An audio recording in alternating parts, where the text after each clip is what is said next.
Hello. आज का topic होगा हड़प्पा सभ्यता के विवरण के बारे में। आज हम देखेंगे कि हड़प्पा सभ्यता के संपूर्ण विवरण के बारे में, उन सभी छोटे छोटे पॉइंटों के बारे में जो कि कंपटीशन लेवल में आते हैं और हमारे टेबल में छूट गए थे। जैसे कि आज हम बात करेंगे हड़प्पा सभ्यता के इतिहास के बारे में। तो हड़प्पा सभ्यता के इतिहास के बारे में खोजकर्ता लोगों ने, किन किन लोगों ने कब कब क्या क्या किया था, इस सभ्यता का विस्तार कहां से कहां तक है, इस सभ्यता के निर्माता कौन है, निर्माणकर्ता कौन है, इस सभ्यता की लिपि क्या हैगी, किस लिपि का प्रयोग करते थे, कितने चिन्ह थे, कृषि में क्या योगदान था इन लोगों का, पशुपालन करते थे नहीं करते थे, धातु में किन धातुओं का प्रयोग करते थे, कौन कौन धातु का यूज करते थे व्यापार के लिए, देवी देवता में कौन कौन देवताओं को पूजते थे और इनका समाज कैसा था। तो इस पूरे टॉपिक को हम बिना किसी देरी के चलिए शुरू करते हैं। जैसे कि हम बात करते हैं हड़प्पा सभ्यता के इतिहास के बारे में। हड़प्पा सभ्यता जो है वो पूरी सभ्यता पुरातत्व और अभिलेखों के आधार पर है। तो हड़प्पा सभ्यता में कोई लिखित इस तरीके से तो मिला नहीं है। तो इतिहासकारों ने जो जो देखा, जो जो सभ्यताओं में मिले, हम उसी के आधार पर उस सभ्यता के बारे में जानते हैं। तो सबसे पहले हड़प्पा सभ्यता के स्थलों, खंडरों की ओर ध्यान गया था चार्ल्स मैसन का।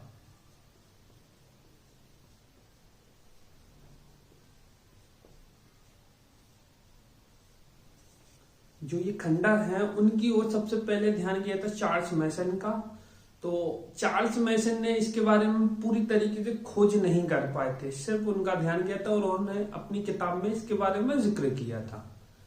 इसके बाद दूसरी बात आती है जॉन मार्शल। जॉन मार्शल ने सबसे सर्वप्रथम हड़प्पा सभ्यता की खुदाई करवाई थी। तो हड़प्पा सभ्यता की जब जॉन मार्शल की अगुवाई में खुदाई की गई, तब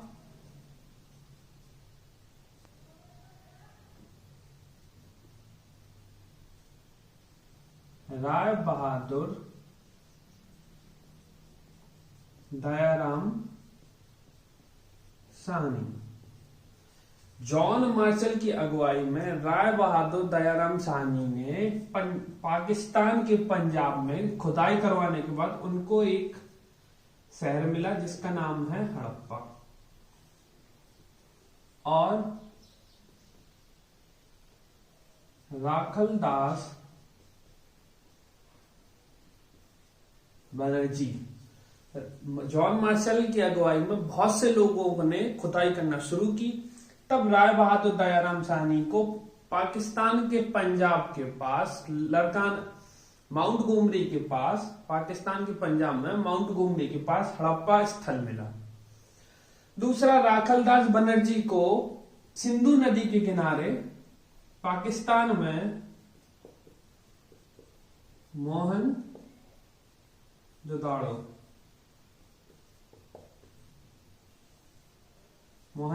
इंग्लिश में बोलते हैं, मोहनजोदड़ो हिंदी में बोलते हैं। तो सबसे पहले चार्ल्स मैसन ने इस सभ्यता के बारे में ध्यान केंद्रित किया था लोगों का। फिर इसके बाद जॉन मार्शल ने खुदाई करवाई थी। तो जॉन मार्शल की अगुवाई में राय बहादुर दयाराम साहनी ने हड़प्पा स्थल की खोज की थी और राखलदास बनर्जी ने मोहनजोदड़ो की खोज की थी। लेकिन इस सभ्यता के, जैसे कि हमने बताए थे, 4 नाम थे। हड़प्पा क्यों बोलते हैं? सबसे प्रथम स्थल हड़प्पा शहर की खोज हुई थी। सिंधु घाटी सभ्यता क्योंकि सिंधु नदी के किनारे है। कांस्य सभ्यता क्योंकि कांस्य धातु का प्रथम बार यूज हुआ है। और सिंडर सभ्यता क्योंकि कपास की खेती विश्व में सर्वप्रथम यहीं के निवासियों ने की थी। तो सिंधु सभ्यता जो नाम दिया था वो दिया था जॉन यार्ली। जॉन यार्ली ने सर्वप्रथम इस सभ्यता को सिंधु सभ्यता बोला था। चार्ल्स मैसन का स्पष्ट हो गया, उन्होंने ध्यान केंद्रित किया था और सबसे प्रथम बताया था। जॉन मार्शल ने जॉन मार्शल की अगुवाई में हड़प्पा स्थलों की खोज हुई थी। जॉन यार्ली ने इस सभ्यता का नाम दिया था सिंधु सभ्यता। अगली बात कर लेते हैं मेसोपोटामिया।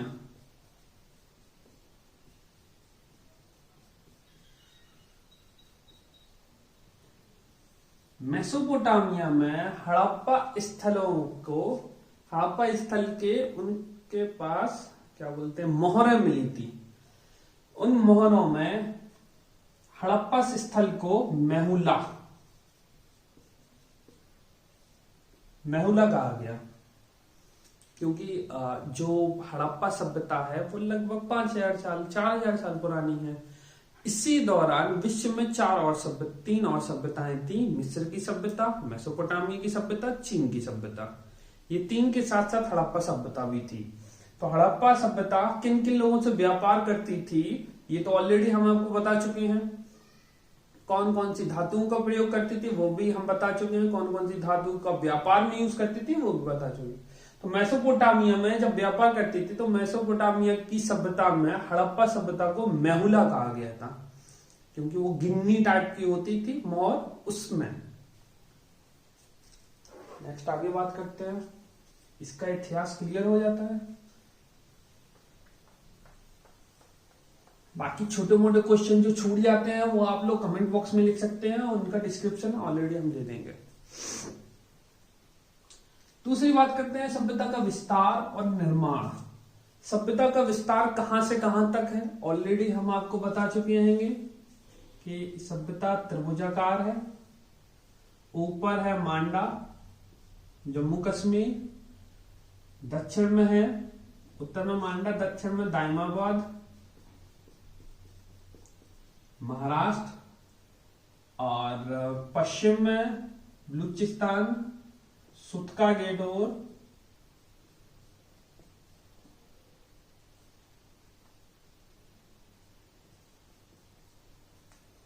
और पूर्व में आलमगीरपुर।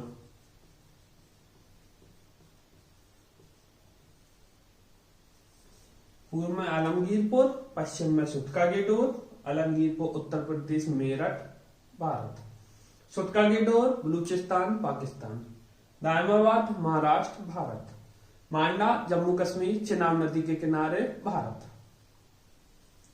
सभ्यता का आकार त्रिभुजाकार है और विस्तार पूरा लगभग 12,99,660, जिसे हम लोग लगभग 13 लाख वर्ग किलोमीटर। हड़प्पा सभ्यता का पूरा संपूर्ण विस्तार है 12,99,660, जिसे हम लोग बोलते हैं लगभग 13 लाख वर्ग किलोमीटर। इतना विस्तार क्लियर है। अब बात करते हैं निर्माण।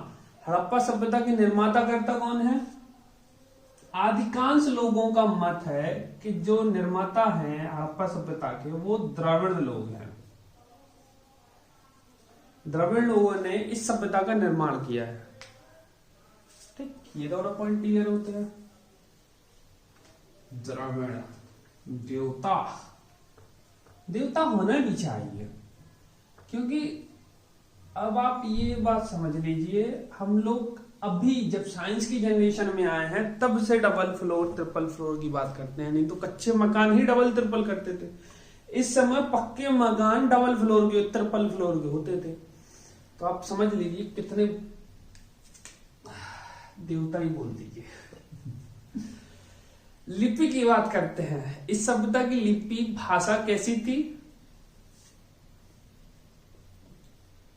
भाव चित्रात्मक या पिक्टोग्राफिक।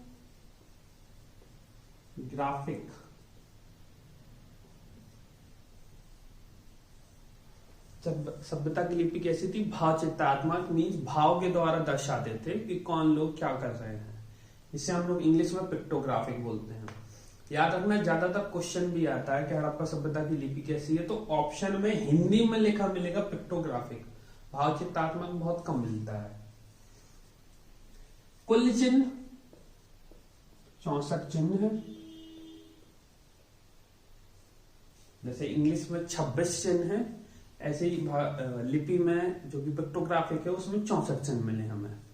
अब 64 तो चिन्ह हैं, लेकिन एक्चुअल में हमें ऑल ओवर मिले कितने हैं? तो लगभग 375 से 400 के अक्षर हमें आज तक में मिल चुके हैं। 64 चिन्ह हैं जिनमें 375 से 400 तक अक्षर हमें मिल चुके हैं ऑलरेडी, सभी क्या बोलते हैं स्थलों को जोड़कर। अब जो ये भाषा है वो कैसे लिखी जाती है? जैसे अगर हम हिंदी की बात करते हैं, हिंदी लिखी जाती है बाएं से दाईं ओर, फिर बाएं से दाईं ओर। इंग्लिश कैसी लिखी जाती है? बाएं से दाईं ओर, फिर बाएं से दाईं ओर, फिर बाएं से दाईं ओर। उर्दू कैसी लिखी जाती है? दाएं से बाईं ओर, फिर दाएं से बाईं ओर, दाएं से बाईं ओर। चाइनीज कैसी लिखी जाती है? सॉरी, ऊपर से नीचे, ऊपर से नीचे, ऊपर से नीचे। पिक्टोग्राफिक कैसी लिखी जाती है? बाएं से दाईं ओर, फिर दाएं से बाईं ओर, बाएं से दाईं ओर, दाएं से बाईं ओर। इस तरीके से लिखी जाती है। हिंदी, इंग्लिश हो चाहे कोई भी भाषा हो, वो दाएं से बाईं ओर। उर्दू हो तो बाएं से दाईं ओर। चाइनीज, जापानीज हो, ताइवानी हो, ऊपर से नीचे। और जो ये पिक्टोग्राफिक है वो बाएं से दाईं ओर, दाएं से बाईं ओर, बाएं से दाईं ओर, दाएं से बाईं ओर। इस तरीके को बोलते हैं ब्रुष्टोफेदम।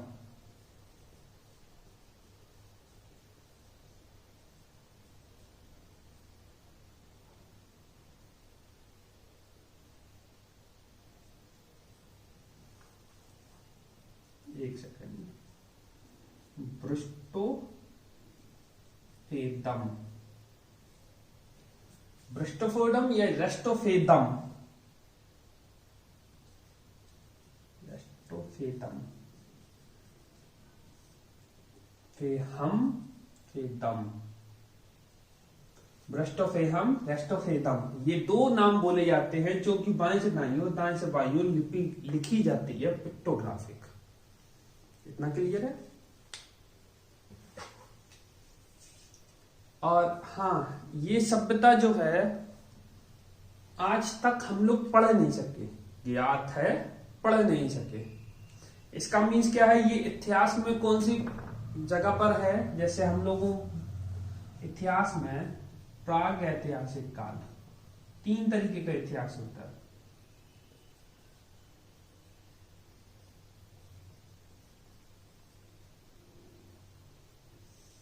और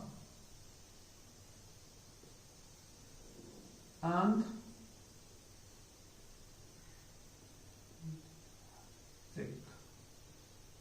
और इतिहास। इतिहास के स्रोत क्या होते हैं? तो ऑलरेडी हम आपको बता चुके हैं, 4 स्रोत होते हैं, लास्ट वीडियो में देख लीजिए। पहला है धर्म ग्रंथ, विदेशी कवि विवरण, पुरातत्व और ऐतिहासिक ग्रंथ। ये 4 स्रोतों से आपको संपूर्ण इतिहास के बारे में जानकारी मिलती है। अगर ये 4 स्रोत हमारे पास हैं तो हम मान लेंगे इतिहास जो है, पुरानी जो सभ्यता है वो इतिहास में है। जैसे हम बात करें वेद की, वेद में सब कुछ है। वेद, धर्म ग्रंथ, ऐतिहासिक ग्रंथ, विदेशी कवि विवरण, पुरातत्व, सब कुछ है हमारे पास, तो वेद इतिहास है। प्राग ऐतिहासिक काल क्या है? जिसमें हमें कुछ भी लिखित ना मिले, लिखित नहीं मिले लेकिन उसके साक्ष्य मिल जाए। तो जैसे हम बोलते हैं पाषाण काल, पुरा पाषाण काल, मध्य पाषाण काल, नव पाषाण काल, ताम्र पाषाण काल, इनके बारे में कुछ भी लिखित नहीं है लेकिन औजार और हथियार मिले हैं, जिसकी मदद से हम ये कह सकते हैं कि ये प्राग ऐतिहासिक काल है, कुछ भी लिखित नहीं है। आंध्र ऐतिहासिक काल क्या होता है? हमें लिखित मिले और हम उसे पढ़ ना सके। आप लोग समझ रहे हैं ना? लिखित में है लेकिन हम पढ़ नहीं सक रहे, तो उस स्थल को, सभ्यता को बोलते हैं आंध्र ऐतिहासिक काल। पाषाण काल हमें लिखित है, मिला ही नहीं है, हम लोग औजारों के आधार पर उनको बांटते हैं। इतिहास, वैदिक सभ्यता में सब कुछ लिखित है, इसलिए हम उसे इतिहास बोलते हैं। आंध्र ऐतिहासिक काल, हड़प्पा सभ्यता, लिपि मिली है, भाषा मिली है, चिन्ह पता है, कितने मिले हैं ये भी पता है, कैसे लिखी जाती है ये भी पता, क्या लिखा है नहीं पता। आज तक कोई भी आर्कोलॉजिस्ट इसे पढ़ नहीं सका है, इसलिए इस सभ्यता को हम आज तक में आंध्र ऐतिहासिक काल बोलते हैं, आंध्र ऐतिहासिक सभ्यता भी बोलते हैं। जब लिखित मिल जाएगी तब वो ऐतिहासिक कैटेगरी में चली जाएगी। आज तक में जब तक आप ये वीडियो देख रहे हैं तब तक ये आंध्र ऐतिहासिक काल है, इस बात को याद रखना है। क्वेश्चन आ जाता है कि हड़प्पा सभ्यता क्या है, ऐतिहासिक, आंध्र ऐतिहासिक, प्राग ऐतिहासिक, इनमें से कोई नहीं।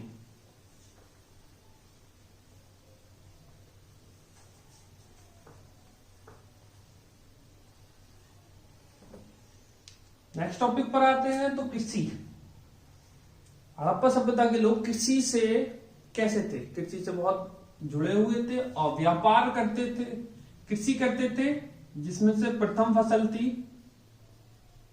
गेहूं, जो कि प्रथम थी, और द्वितीय जौ। सबसे ज्यादा मुख्य फसल के रूप में ये लोग गेहूं का व्यापार करते थे, रखते थे, स्टोर करते थे, खाते थे। और दूसरा था जौ। पशुपालन, कृषि के साथ साथ यहां के लोग पशुपालन भी करते थे, सर्वाधिक पशु पालते थे। सबसे ज्यादा फेमस थे बैल, बकरी,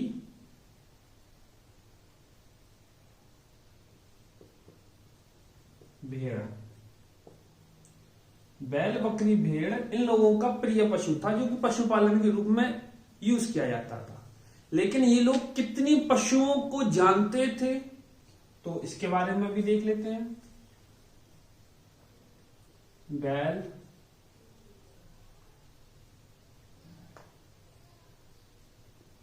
भैंस, बकरी,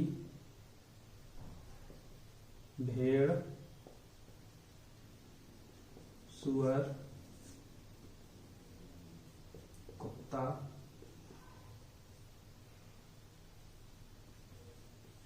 बिल्ली,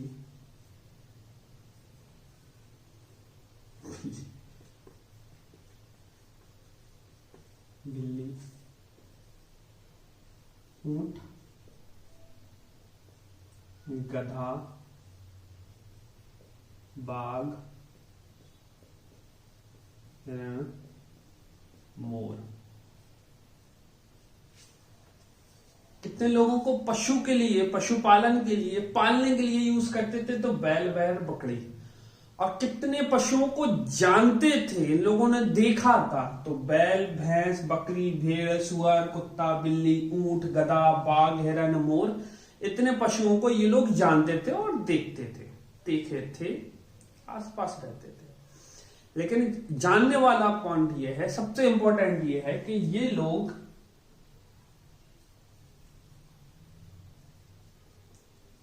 घोड़ा और तलवार, इस सभ्यता में घोड़ा और तलवार का यूज नहीं हुआ, ना ही घोड़ा और तलवार मिलते हैं हमें पूरी सभ्यता में, सभी स्थलों में। लेकिन दो एक ऐसे स्थल हैं हड़प्पा सभ्यता के, जो कि इस बंदरगाहों में आते हैं। हड़प्पा सभ्यता के 8 बंदरगाह हैं, जिसमें से सबसे बड़े 2 बंदरगाह हैं, इसको बोलते हैं हम सुत्कागेडोर और लोथल, जो कि गुजरात में है। सुत्कागेडोर बलूचिस्तान, पाकिस्तान, ऑलरेडी आपको बता चुके हैं। लोथल ये भारत का बंदरगाह है, ये पाकिस्तान का बंदरगाह है। तो हड़प्पा सभ्यता में ये 2 सबसे बड़े बंदरगाह हैं, और इन दोनों बंदरगाहों में हमें घोड़े के अस्थिपंजर मिले, सिर्फ सुत्कागेडोर और लोथल में। तो इसका मतलब हम ये नहीं बोल सकते हैं कि पूरी सभ्यता घोड़े से जानती थी। पूरी सभ्यता घोड़े से परिचित नहीं थी, सिर्फ सुत्कागेडोर और लोथल में घोड़े के अस्थिपंजर मिले।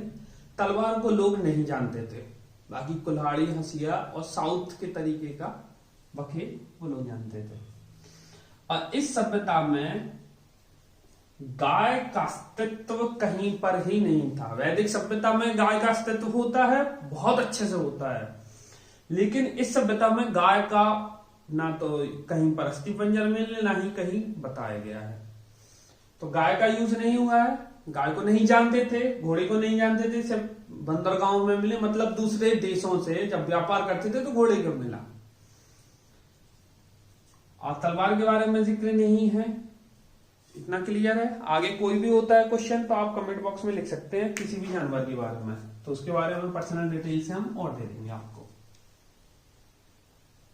इतने में फंस जाएगा कॉम्पिटिशन में।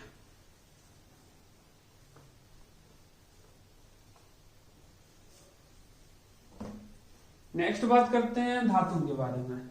किन किन धातुओं से परिचित थे ये लोग। तो सबसे पहले हड़प्पा सभ्यता में या भारत में हमें चांदी का प्रयोग इसी सभ्यता में हुआ था। भारत में सर्वप्रथम चांदी का प्रयोग इसी सभ्यता में हुआ था। और इस सभ्यता के लोग जानते कौन कौन सी धातु को थे। तो तांबा ऑलरेडी पहले से आ गया था। टिन के मिश्रण से बन गया था हमें कांस, इसलिए हम इसे कांस सभ्यता भी बोलते हैं। तो कांस को जानते थे, टिन को जानते थे, तांबे को जानते थे, चांदी का व्यापार करते थे, चांदी धातु का प्रयोग करते थे। अब दूसरा टॉपिक की बात करते हैं, व्यापार। हड़प्पा सभ्यता का मुख्य कार्य था व्यापार। वैदिक सभ्यता का मुख्य कार्य था कृषि, दूसरा कार्य था पशुपालन। हड़प्पा सभ्यता का मुख्य कार्य था व्यापार, व्यापार के बाद दूसरा था कृषि, तीसरा था पशुपालन। इस पॉइंट को याद रखना, मुख्य कार्य व्यापार था। तो व्यापार ये लोग कहां से करते थे, तीनों सभ्यताओं से करते थे। मिस्र की सभ्यता से भी व्यापार करते थे, मेसोपोटामिया से भी करते थे, और चीनी सभ्यताओं से भी व्यापार करते थे। सबसे ज्यादा किन किन चीजों का व्यापार करते थे ऑलरेडी हम आपको लिस्ट में बता चुके हैं। चांदी, टिन, सोना, सीसा, तांबा, लार्जवर्थ, गोमेद, सौराष्ट्र, इन सभी चीजों का व्यापार सब कहीं से करते थे। कहां कहां से करते थे आप लोग जाकर देख सकते हैं। देवी देवता, हड़प्पा सभ्यता में ज्यादातर मूर्तियां जो मिली है वो हमें मिली है स्त्री मर्म मूर्तियां।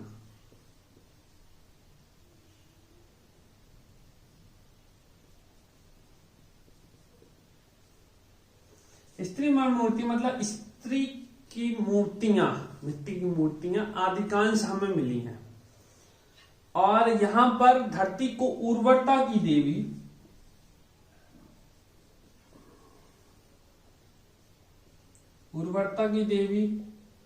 मानकर पूजते थे, और नाग पूजा करते थे, वृक्ष पूजा करते थे, और शिव पूजा करते थे। शिव पूजा याद रखना, भगवान शिव के बारे में नहीं है, लेकिन शिव पूजा का उल्लेख है इसमें। नाग पूजा करते थे, वृक्ष पूजा करते थे, शिव पूजा करते थे। और जानवरों में कुबड़ वाला सांड बहुत ही इंपॉर्टेंट है। कुबड़ वाला सांड धरती को उर्वरता की देवी मानकर पूजते थे। नाग पूजा भी होती थी, वृक्ष पूजा भी होती थी, शिव पूजा भी होती थी। पशुओं में कुबड़ वाला सांड की भी पूजा होती थी। लोग भूत प्रेत, तंत्र मंत्र, जादू टोना सब में विश्वास करते थे। प्रेत, तंत्र मंत्र, जादू टोना, जादी,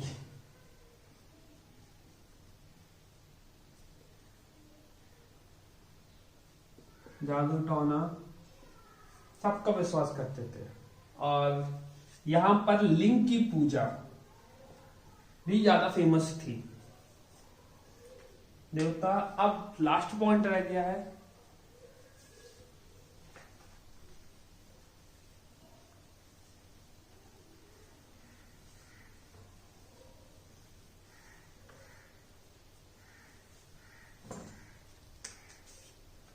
लास्ट पॉइंट की बात करते हैं तो समाज कैसा था इन लोगों का। जैसे कि हमने आपको बताया, स्त्री मर्म मूर्तियां अधिक मिलने से यह अनुमान लगाया गया कि शायद, लिखित तो पता नहीं है, हम पढ़ नहीं पाए, शायद समाज मात्र सत्तात्मक, समाज कैसा था, मात्र सत्तात्मक था। मीन्स यहाँ की माताओं को सबसे ज्यादा माना जाता था। यहाँ की माताओं की लीडरशिप होती थी, जैसे हम लोगों में हमारे बब्बा या पिताजी की सबसे ज्यादा चलती है, उन्हीं का डिसीजन चलता है, वही व्यापार करती थी। तो यहाँ पर माताओं का सबसे ज्यादा सम्मान होता था, सबसे ज्यादा व्यापार में हस्तक्षेप करती थी और परिवार में सब लीडर थी। स्त्री मूर्तियां अधिक मिलने से अनुमान लगाया, लिखित तो नहीं मिला, अभी पढ़ ही नहीं पाए हम लोग। समाज कैसा था? समाज 4 भागों में विभाजित था। जैसे पहला विद्वान, योद्धा, व्यापारी, शिल्पकार। समाज 4 भागों में विभाजित था। पहला विद्वान, दूसरा योद्धा, तीसरा व्यापारी, चौथा शिल्पकार। इन सबसे आप कंपेयर भी कर सकते हैं। जैसे यहां पर विद्वान ब्राह्मण, योद्धा क्षत्रिय, व्यापारी वैश्य, शिल्पकार शूद्र या श्रमजीवी भी बोलते हैं हम इसमें। वेदों में पढ़ाएंगे तो वो भी समाज में 4 भागों में विभाजित है। उन सभी के नाम भी इसी तरीके से है। तो आई होप आपको हमारी ये वीडियो पसंद आई हो तो लाइक करें। तो नेक्स्ट वीडियो में जल्दी मिलते हैं। तो इसी के साथ आज का ये टॉपिक यहीं कंप्लीट होता है। Class dismissed.